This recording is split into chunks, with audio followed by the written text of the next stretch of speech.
Assalamualaikum warahmatullahi wabarakatuh. Kita membahas peradilan oleh pers. Kita mengulas sedikit lembaga pengatur media sebelum kita melangkah pada peradilan oleh pers. Lembaga pengatur media itu muncul sebagai representasi dari regulasi yang sudah ditetapkan untuk memberikan pengawasan pelaksanaan undang-undang.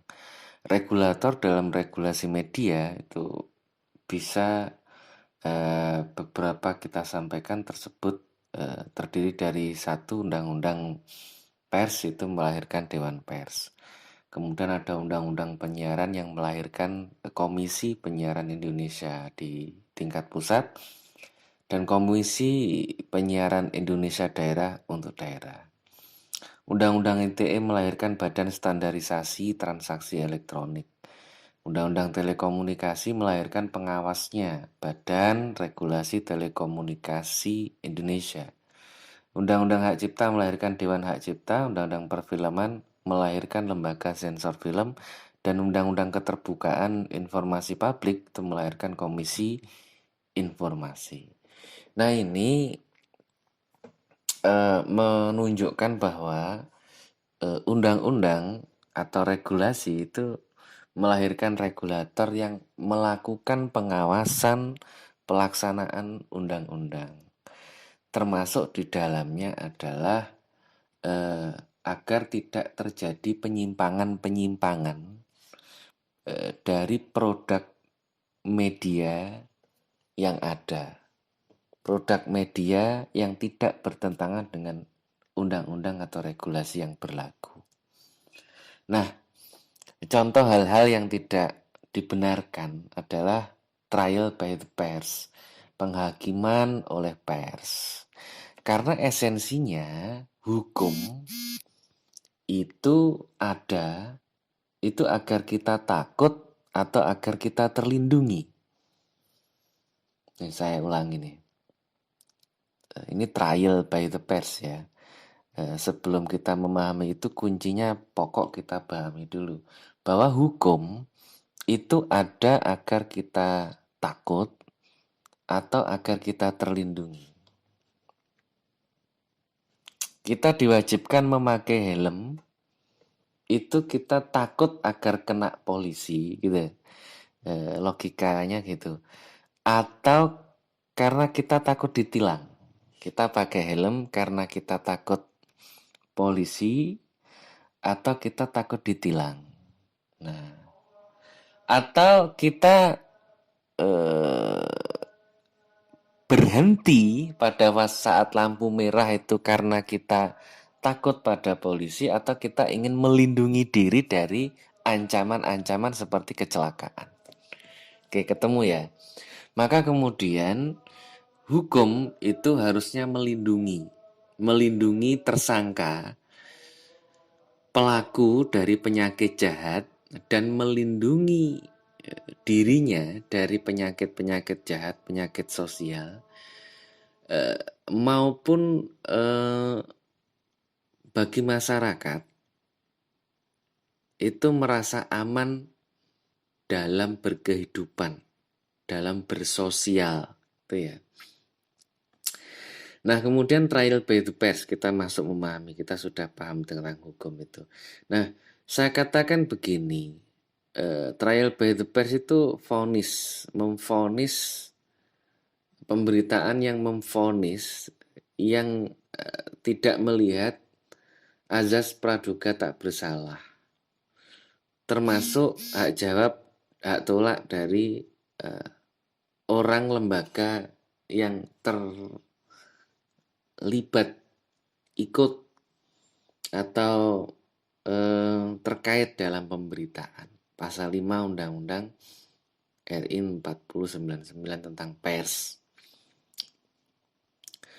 Nah, kenapa ini penting? Karena ternyata di persidangan itu banyak kasus saksi yang berubah keterangannya di meja pengadilan itu karena saksi membaca publish konten berita di media tertentu yang sifatnya menghakimi atau menyimpulkan sebuah perkara padahal belum ada putusan dari hakim. Nah, ini yang perlu dipahami. Jika belum ada putusan dari hakim, maka kasusnya ini masih belum ditetapkan adanya tersangka. Maka harus azas praduga tak bersalah. Masuk di kepolisian belum boleh kemudian divonis, pemberitaannya itu memvonis. Contoh, kasus di Aceh, tertangkap kemudian waliyatul hisbah. Ini kan aib ya. Ini kan aib. Tetapi kemudian tidak ada putusan dari kepolisian, umpamanya seperti itu. Tidak ada putusan dari hakim, tidak ada vonis yang ditetapkan. Kembali kepada keluarga, maka media tidak perlu memberikan penghakiman bahwa hal ini buruk, hal ini bisa memberikan efek negatif bagi masyarakat. Jika pemberitaan itu terus di follow up, orang atau pelaku itu bisa depresi dan akhirnya bunuh diri. Jadi pemberitaan itu juga harus mengedukasi, juga melihat sisi kemanusiaan. Mengedukasi, melihat sisi kemanusiaan, tidak boleh melakukan penghakiman. Contoh lain yaitu kasus anak SD, ini kasus yang pernah saya dampingi, itu menghamili siswi SMP. Ini fakta nyata, di RCTI pernah diliput dan saya yang mendampingi sebagai pekerja sosial saat itu saya. Dan saya juga terlibat dengan beberapa media dan juga kepolisian. Nah, ternyata banyak media itu juga yang memvonis sehingga belum ada ketetapan atau polisi belum melakukan penyelidikan tapi media sudah memvonis. Contoh, media sudah memberitakan bahwa si laki-laki itu baru sunat, kemudian si ayah tiri itu meminta si anak agar mencoba. Bahasanya gini, kalau wong wis sunat, bahasa Jawanya ya, wong wis sunat mbok dijajal kuno, nah gitu. Sudah sunat harusnya dicoba, itu kan udah sunat laki-laki yang SD, anak SD. Nah, sehingga kemudian seperti kayak menyimpulkan, padahal polisi belum menemukan bukti, sehingga yang terjadi apa? Masyarakat mengklaim bahwa ayahnya tiri itu yang bersalah karena nyuruh-nyuruh anak SD-nya yang laki-laki itu untuk melakukan hubungan. Padahal itu belum faktanya belum terungkap, buktinya juga belum jelas. Akhirnya apa yang terjadi? Ayah tirinya meninggal karena stres memikirkan itu.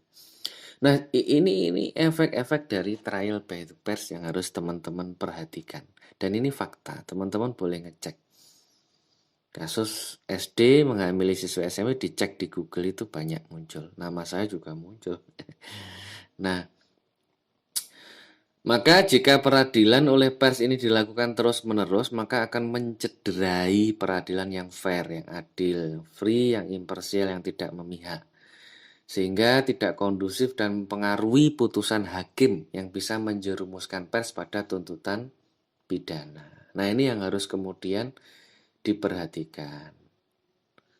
Delik pers, KUHP, ketentuan pidana dalam undang-undang pers ini harus kemudian menjadi perhatian bagi para jurnalis wartawan.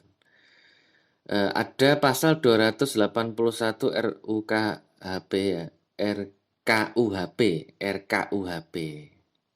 tentang penghinaan terhadap pengadilan yang merupakan pemidanaan baru. Nah, ini masih rancangan kan, sehingga DPR dan pemerintah itu mencabut pasal 281 soal penghinaan terhadap pengadilan. pasal itu akan dengan mudah bisa dipakai untuk menjerat jurnalis. Nah, ini yang menjadi pertimbangannya. Nah, di sisi lain dari RKUHP itu ya, Rancangan Kitab Undang-Undang Hukum Pidana, itu menyampaikan informasi. Pers itu harus bebas. Kebebasan pers itu harus dilindungi. Yang ditakutkan dari rancangan Undang-Undang pasal 8281 ini akan menjadi memudahkan untuk kriminalisasi terhadap pers. Sehingga hal-hal yang multitafsir yang tidak bisa dijelaskan itu harus kemudian dikaji ulang. Nah, ini ada 10 pasal, penghinaan, hasutan dan semacamnya. Nah, ini bisa menjadi pasal karet yang jadi potensi untuk kriminalisasi terhadap jurnalis atau wartawan. Tetapi sekali lagi kemarin sudah kita bahas, akan menjadi perlindungan jika kemudian ada sertifikasi bagi UKW ya, bagi wartawan. Kemudian pers yang sudah terverifikasi dan terdaftar di Dewan Pers itu pemberitaan yang salah itu masih bisa dikaji oleh Dewan Pers dan kemudian masuk dalam karya jurnalistik atau bukan. Jadi penyelesaiannya bisa diselesaikan di tingkat Dewan Pers, kecuali pers media yang kemudian abal-abal, wartawan yang abal-abal, yang belum terverifikasi, yang belum tersertifikasi, itu masih rentan. Masih sangat rentan untuk masuknya pasal-pasal penghinaan. Pasal-pasal penghinaan, pencemaran nama baik, dan lain sebagainya. Yang menjadi catatan berikutnya adalah keterulangan.